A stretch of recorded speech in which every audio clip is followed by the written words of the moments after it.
Video यहीं पर समाप्त होता है। आज का सवाल कैसा लगा कमेंट में जरूर बताइएगा।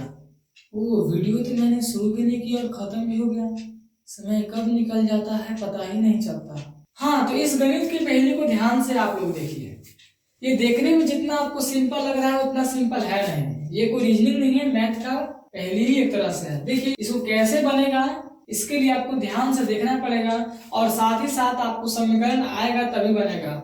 और ये भी साथ साथ यदि आप 10th क्लास में दो चर वाले रैखिक समीकरण का x और y का मान निकाले होंगे तब तो ये बहुत जल्दी आसानी से आ जाएगा।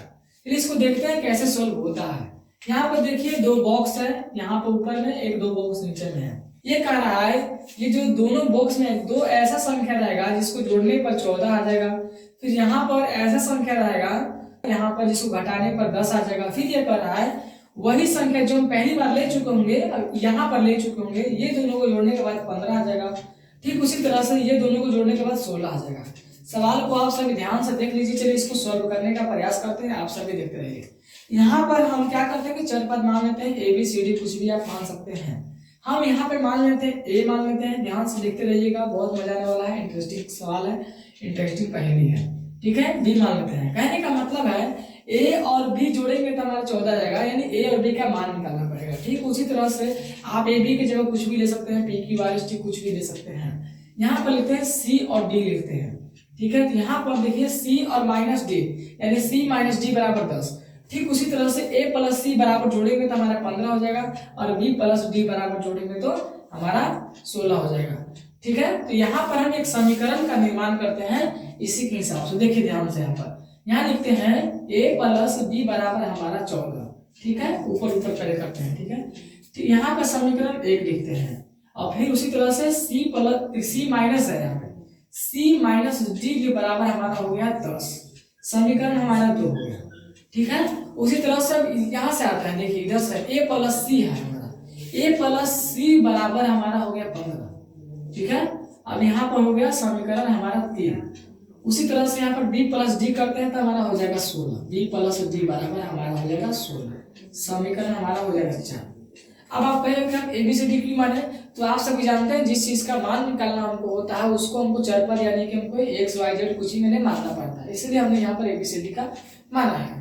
इसके बाद देखिए हमने कर लिया। यदि आप 10th क्लास में बनाए हो तो आसानी से कर सकते हैं। इसके बाद हम क्या करते हैं कि समीकरण 1 और 3 से लेते हैं। समीकरण 1 और 3 से।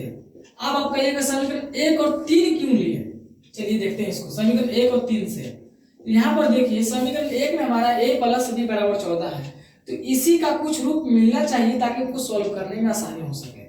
यहाँ पर जो हमारा है दूसरा समीकरण है, पहला दूसरा है c और d है, तो c और d यहाँ पर संख्या से हमको मतलब नहीं होता है। यदि समीकरण आप बनाए होंगे तो, नहीं बनाया तो कोई बात नहीं। यहाँ पर c और d है तो c d से हमको तो मैचिंग कर भी रहा है, यहाँ पर तो कुछ मिलना चाहिए हमको। तीसरा में देखिए समीकरण में a है, यहाँ भी a, इसलिए अब यहाँ पर b और c है तो एक तो हमको मिल गया, यानी कि हम 1 और 3 लेंगे। ठीक उसी तरह से जब दूसरा बार लेंगे तो c और यहाँ d है और यहाँ पे चौथा लेंगे। देखिए यहाँ पे b है तो देखिए d मैच कर रहा है, मैंने मैच करना चाहिए इसलिए 1 और 3 लिए। 1 और 2 लेंगे तो हमारा काम नहीं करेगा। तो यहाँ पर देखिए a प्लस बी बराबर हमारा 14 है और यहाँ पर तीसरा था a प्लस सी बराबर हमारा 15 है। इसको क्या कीजिए, इससे पहले भी हमने एक वीडियो बनाया था, यहाँ पे जाकर आप देख लीजिएगा। देखिए यहाँ पर इसको घटाते हैं तो घटाओ, आपको पता होगा अलजेब्रा के, इसको घटाएंगे तो यहाँ पर चिन्ह चेंज हो जाता है, यानी जो प्लस होता है माइनस हो जाता है, जो माइनस होता है प्लस हो जाता है। ठीक है, अब यहाँ पर देखिए b माइनस सी बराबर हमारा हो जाएगा 14 में से यहाँ पर माइनस 15 है तो माइनस 1 हमारा हो जाएगा। ठीक है, घटाओ एक बार फिर से देख लीजिए, जो नीचे की जो संख्या है उस जो प्लस होता है वो माइनस में कन्वर्ट हो जाता है, जो माइनस होता है वो प्लस में कन्वर्ट हो जाता है। इसको समीकरण आप 5 मान लीजिए। ठीक है, इसके बाद उसी तरह से 2 और 4 को लीजिए, जैसे कि हमने कहा था समीकरण 2 और 4 से, 2 और 4 से देखते रहिए, आप सभी बहुत मजा आएगा। 4 से किस तरह से है, c माइनस डी बराबर हमारा 10 था और हमारा चौथा समीकरण था b प्लस डी बराबर हमारा 16 है। ठीक उसी तरह से करते हैं। यहाँ पे हमने घटाया था लेकिन यहाँ पे हम जोड़ेंगे, यहाँ पे हमने घटाया था यहाँ पे हम जोड़ेंगे।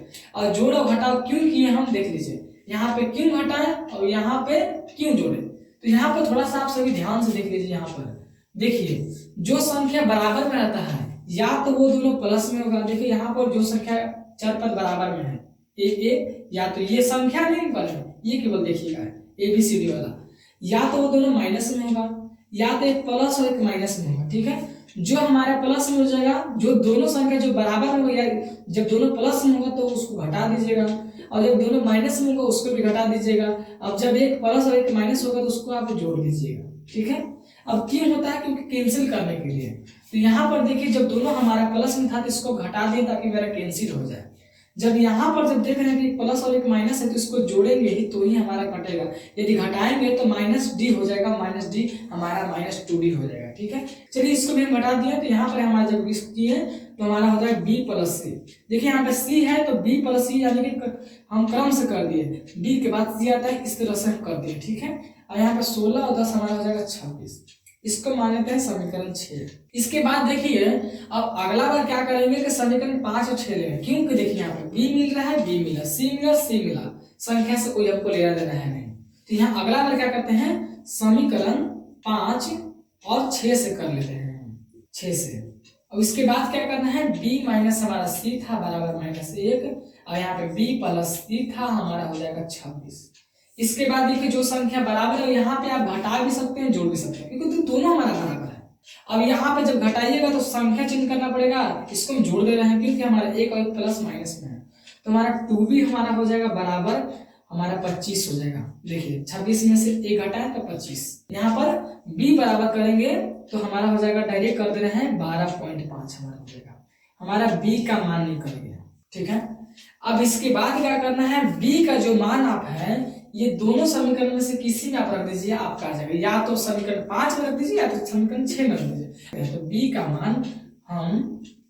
का मान समीकरण 5 में रख देते हैं, ध्यान से आप सभी देखते रहिए, 5 में रखने पर।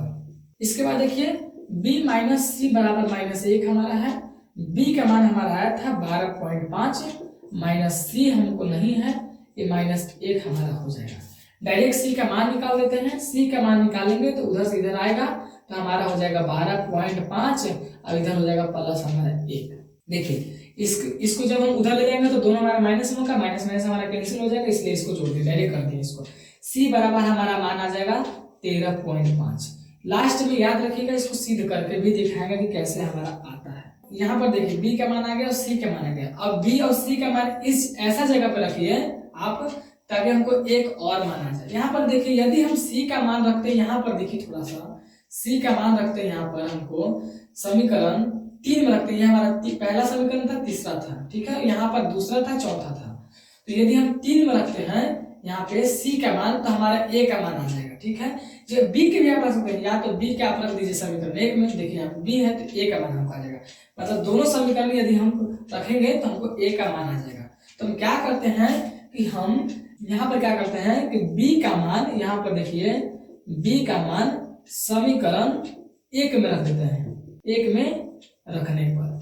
अब यहाँ पर देखिए a + b बराबर 14 था, अब a + b का मान हमारा 12.5 आया था, बराबर 14 हमारा था। a बराबर क्या करेंगे, 14 माइनस हमारा 12.5 हो जाएगा, डायरेक्ट यहाँ पे a बराबर हमारा 1.5 हमारा हो जाएगा। ये देखिए हमारा a का मान आ गया। अब देखिए b का मान आ गया, a का मान आ गया, c का मान आ गया, अब हमको d का मान निकालना है। अब देखिए d का मान निकालना है तो d देखिए कहाँ कहाँ पे हमारा है, d हमारा देखिए समीकरण 2 में है और d हमारा समीकरण 4 में है। यदि हम c का मान समीकरण 2 में रख देते हैं तो हमारा d का मान आ जाएगा, या तो फिर b का मान समीकरण 4 में रख देते हैं तब पर भी हमारा d का मान आ जाएगा। आपको जो इच्छा लगे उसमें आप रख दीजिए। चलिए हम b का मान रख देते हैं समीकरण 4 में, आप जिसमें इच्छा है उसमें रख सकते हैं। तो हम b का मान समीकरण b है ना, समीकरण 4 में रखने पर अब देखिए समीकरण 4 में हमारा है b + d बराबर हमारा 16 है। अब b का मान हमको दिया हुआ था 12.5 प्लस d बराबर 16, d बराबर निकालेंगे तो 16 माइनस 12.5 हो जाएगा, और d बराबर करेंगे हम तो यहाँ पर हमारा 3.5 आ जाएगा। ठीक है, d बराबर 3.5 हमारा आ गया। यह देखिए अब चारों समीकरण का मान आ गया। चलिए देखते हैं कि ये जो हमने बनाया है क्या वह इस पर लागू हो रहा है कि नहीं। चलिए यहाँ पर हमने रखा था a प्लस बी बराबर 14, यानी कि a और b रख रहे हैं, हमको 14 आना चाहिए। चलिए यहाँ पर देखिए प्रूफ करते हैं, ठीक है, प्रूफ आ रहा है कि नहीं। हमारा a कितना आया था, देखिए यहाँ पे 1.5 आया था, ठीक है, और b हमारा कितना आया है, b देखिए 12.5 हमारा आया है। अब इसको जोड़िए, यहाँ पर 12 13 14 हमारा आ रहा है, यानी ये वाला तो सही है, ठीक है। उसी तरह से सी और डी के देख लेते हैं एक बार, प्लस है तो प्लस करते हैं, प्लस है तो प्लस करते हैं। इसके बाद देखिए सी और डी है, सी का मान हमारा कहाँ है, सी का मान हमारा 13.5 आया था, माइनस है तो माइनस किए हैं, हमारा डी है 3.5 आया था। अब देखिए 3.5 घटाएंगे यदि इसमें से तो हमारा 10 आएगा, यानी ये भी हमारा काम कर रहा है।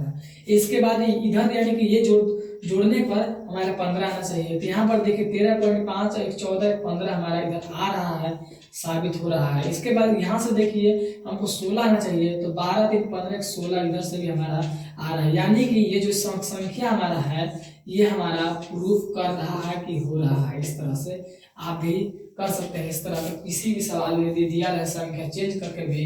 कैसा लगा आज का वीडियो आप लोग कमेंट में जरूर बताइएगा। मिलते हैं अगले वीडियो में।